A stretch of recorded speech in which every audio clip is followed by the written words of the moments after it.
오늘 함께 볼 말씀은 마태복음 8장 14절부터 17절까지 말씀 우리 같이 보겠습니다. 마태복음 8장 14절부터 17절까지의 말씀 우리 같이 한 목소리로 읽겠습니다. 예수께서 베드로의 집에 들어가사 그의 장모가 열병으로 앓아 누운 것을 보시고 그의 손을 만지시니 열병이 떠나가고 여인이 일어나서 예수께 수종들더라. 저물매 사람들이 귀신 들린 자를 많이 데리고 예수께 오거늘 예수께서 말씀으로 귀신들을 쫓아내시고 병든 자들을 다 고치시니 이는 선지자 이사야를 통하여 하신 말씀에 우리의 연약한 것을 친히 담당하시고 병을 짊어지셨도다 함을 이루려 하심이더라. 아멘. 할렐루야. 말씀 가운데 귀한 은혜가 저와 여러분에게 있기를 소망합니다. 믿음은 무엇인가 생각할 때에 그것은 우리 주님과 연결되는 것이 믿음이구나 라는 것을 깨닫습니다. 그렇지 않고는 그 믿음을 지켜나가는 게 참 어렵더라고요. 마치 이 기계가 충전되는 것과 같습니다. 제가 종종 이제 그 전기 면도기를 쓰거든요. 근데 가끔 막 쓰다가 중간에 멈출 때가 있어요. 그럼 다시 이제 충전해서 사용을 하곤 합니다. 근데 충전하면서 느끼는 생각이 그렇구나. 마치 우리가 영적으로 완전히 다운되고 완전히 그록이 돼가지고 이 충전을 해야만이 다시 쓸 수 있구나. 근데 이 기도하는 시간이 충전하는 시간이더라고요. 영적으로 하나님 앞에 새벽에 나와서 기도하는 이 시간, 주님 생각하는 그 시간, 주의 말씀 듣는 그 시간이 영적으로 다시 우리의 배터리를 충전하는 시간인 줄 믿습니다. 이 시간 주님께서 오셔서 우리의 마음을 채워주시고 힘주시고 은혜 주시고 능력 주셔서 다시금 오늘 살 힘을 허락하여 주실 줄 믿습니다. 이 시간 주가 주신 말씀을 통해서 영적으로 더 충전되어서 주님을 위해 살아가는 저와 여러분 될 수 있기를 바랍니다. 오늘 말씀은 이 마태복음 8장에서 세 번째 이야기인데요. 다 고치는 이야기였죠. 첫 번째로는 나병 환자를 고쳤고 또 두 번째로는 백부장의 하인을 고쳤고 이 중풍병자를 고쳤고 오늘 세 번째로는 이 베드로의 장모 열병에 들렸는데 베드로의 장모를 고치는 그러한 이야기가 또 나오고 있습니다. 계속해서 고치시는 사역을 감당하시는 예수님의 모습을 떠올리는데 그렇구나. 이 사역은 끝이 없구나. 뭔가 계속해서 이어지는구나 라는 것을 깨닫게 됩니다. 우리 인생도 마찬가지죠. 일이 끝나면 이제 끝났겠구나 싶지만 또 이어서 다른 일이 계속해서 있죠.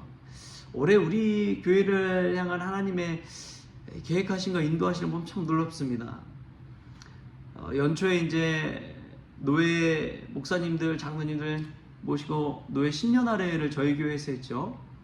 또 3월에는 음악회를 또 이 저희 교회에서 또 진행을 하고 또 5월 달에는 이제 경기 중부 여신도회 연합회에서 연합회 모임을 저희 교회에서 또 하기로 그렇게 되어 있습니다. 뭔가 이제 계속해서 올 한 해 이어지고 있는데 이것도 하나님의 은혜인 줄 믿습니다. 하나님의 인도하심은 이렇게 끝이 없습니다. 하나님의 붙드심은 끝이 없는 줄 믿습니다. 계속해서 우리를 붙잡아 주시고 인도해 주시고 또 할 일을 주시고 할 소망을 주시는 것이 하나님의 은혜인 줄 믿습니다. 오늘 보면은 이 베드로의 장모가 열병에 누워 있는데 예수님이 고치시는 장면이 나옵니다. 이 장면을 보고 이제 다 이제 신학자들이 이야기하는 게 베드로가 예수님보다 더 나이가 많았다. 왜냐하면 예수님은 이 30대 청년인 거에 반해서 이 베드로는 장모님이 계셨다는 것은 결혼을 했다는 거잖아요. 와이프가 있는 것이고 또 장모님이 있는 것이니까 베드로가 예수님보다 더 연배가 있었을 것이다 라고 그렇게 이야기를 합니다. 이 베드로의 장모를 예수님이 고치시는 장면이 나오는데 특별히 15절 말씀이 되게 눈에 들어오더라고요. 15절 말씀 같이 한번 읽어보겠습니다. 시작. 그의 손을 만지시니 열병이 떠나가고 여인이 일어나서 예수께 수종 들더라. 아멘. 예수님께서 이 베드로의 장모의 손을 만지셨을 때에 그 열병이 떠나가는 것을 보게 됩니다. 이 손을 잡아준다는 거, 예수님께서 손을 잡아준다는 것이 얼마나 큰 의미가 있는지요. 그 당시에는 이 병든 자들, 부정한 자들이라고 생각해서 가까이 가지도 못했어요. 가까이 오지도 못하게 했어요. 만지면은, 왜냐하면은 그 부정한 것이 자신에게도 부정해진다라는 것이 율법에 있기 때문에, 그 말씀 그대로 하면은 만지면 안 되는 거예요. 부정하기 때문에 그렇습니다. 그래서 선한 사마리아에 있는 비유에 보면 강도당한 자가 있는데 이 제사장이나 레위인이 그냥 피해서 지나가잖아요. 만지지 않고 그냥 지나갑니다. 가까이 하지도 않아요. 왜냐하면 부정한 자를 만지면 자신도 부정해지는 그러한 율법의 말씀이 있기 때문에 그렇습니다.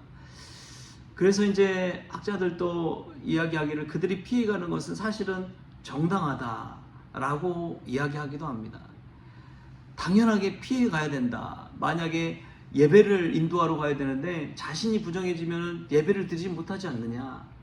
그렇기 때문에 당연히 부정한 자를 피해 가야 된다라고 이야기하는 그러한 내용도 나옵니다. 여러분, 그런데 예수님께서는 그런 것에 아랑곳하지 아니하시고 그 장모의 손을 만지십니다. 만지시니까 그냥 열병이 떠나가는 거예요. 오늘 이 시간이 예수님께서 우리의 손을 만져주시는 귀한 새벽이 될 수 있기를 주님의 이름으로 축복합니다. 예수님의 손이 임할 때 열병이 떠나가고 문제가 해결함 받을 줄 믿습니다. 나약해진 심령이 예수님을 만날 때에 그때에 다시금 힘을 얻게 되고 그 영혼이 솟게 되는 줄 믿습니다. 예수님의 손의 능력이 여기에 있는 거예요.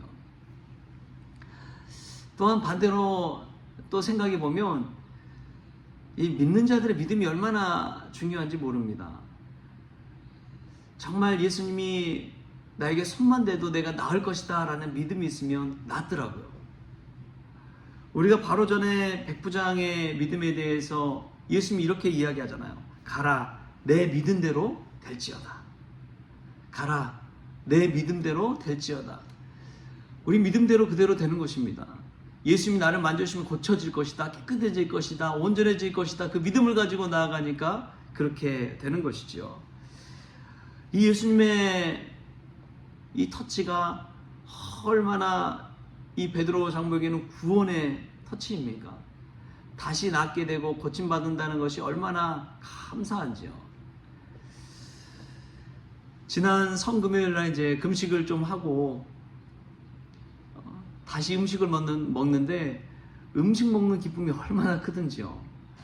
아프면은 뭐 음식도 못 먹을 때가 있잖아요.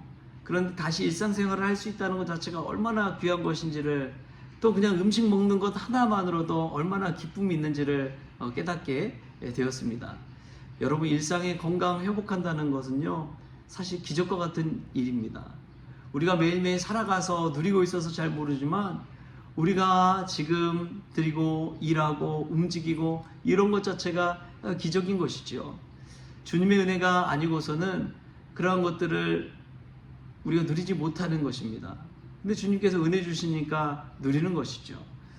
여러분, 오늘 말씀 가운데서 예수님의 만지심을 체험할 수 있기를 바랍니다. 신앙은 다른 것이 아니더라고요. 손에서 손으로 연결되는 것이더라고요. 믿음은 연결되는 것입니다. 예수님과 나와 컨택되는 게, 연결되는 게, 그것이 믿음입니다. 아무리 여러분 일 많이 해도요, 교회 안에서 심지어 일을 많이 해도요, 예수님과 연결되지 않으면 아무 소용이 없습니다. 내 능력으로, 내 힘으로 아무리 많은 일을 해도요, 때로는 그것이 상처가 되고 섭섭하게 되고 어려움이 찾아오는 것은 예수님과 연결되지 않았기 때문에 그래요. 내가 예수님과 연결된 상태로 그 일을 한다면 얼마나 그것이 은혜요 축복이 되는지요. 여러분, 믿음은 연결되는 것입니다. 내가 예수님과 잘 연결되어 있는지 그것을 한번 늘 생각해 보십시오. 믿음 생활 잘하고 있는 사람은요, 기도를 통해서는 말씀을 통해서든 어떻게 해서든 예수님과 하나 되고 예수님 만나고 예수님의 은혜를 체험하고 예수님 바라보는 사람이 은혜를 받더라고요. 할렐루야. 오늘 이 새벽이 예수님과 연결되는 복된 시간 될 수 있기를 바랍니다. 또한 보면은 믿음이 연결된 사람의 특징이 나타나요. 은혜 받은 사람의 특징이 나타납니다.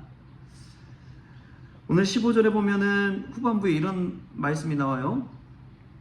그의 손을 만지시니 열병이 떠나가고 여인이 일어나서 예수께 수종 들더라. 그 아프던 여인이 아픔에서 병에서 치유받고 나서 하는 게 뭐예요? 예수님께 수종 들는 것입니다. 봉사하는 거예요. 헌신하는 거예요. 은혜 받은 사람의 특징은 헌신하는 것입니다. 봉사하는 거예요. 자신이 은혜 받은 것을 은혜를 나눌 줄 아는 사람입니다. 이것이 은혜 받은 사람의 특징입니다. 내가 하나님 앞에서 어떻게 쓰임받고 있는지를 한번 돌이켜 보십시오. 나는 정말 은혜 받은 자처럼 은혜 나누는 삶을 살고 있는지, 예수님께 받은 은혜에 감사해서 헌신하고 수종드는 삶을 살고 있는지, 여러분 그것을 한번 돌이켜 볼 때에 나 자신이 은혜 받은 사람인지 믿음 있는 사람인지 드러나는 것이죠. 예전에 큰 교회 섬길 때 70세 후반 되시는 권사님 한 분 계셨어요. 근데 그분은 토요일만 되면 교회에 나와가지고 이 장의자들을 싹 그 걸레로 다 닦는 것입니다. 먼지 한 톨 없이 막 닦는 거예요. 그분이 누가 시키지도 않는데 토요일마다 그 일을 감당하는 거예요.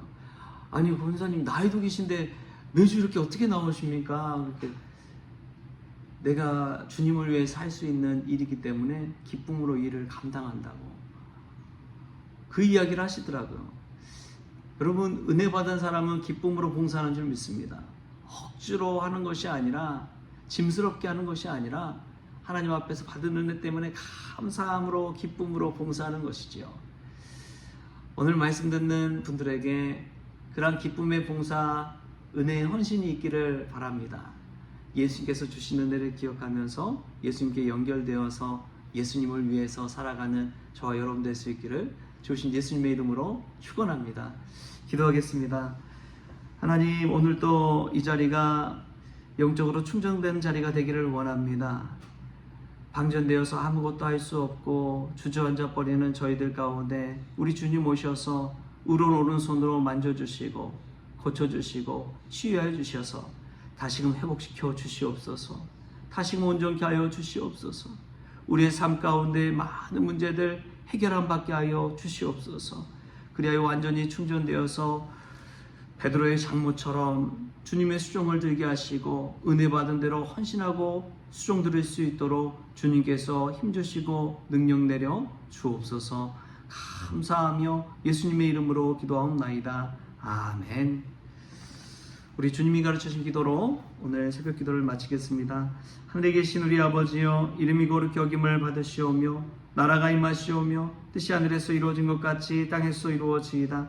오늘 우리에게 일용할 양식을 주시옵고 우리가 우리에게 죄진 자를 사하여 준 것 같이 우리 죄를 사하여 주시옵고 우리를 시험에 들게 하지 마시옵고 다만 악에서 구하시옵소서. 나라와 권세와 영광이 아버지께 영원히 있사옵나이다. 아멘.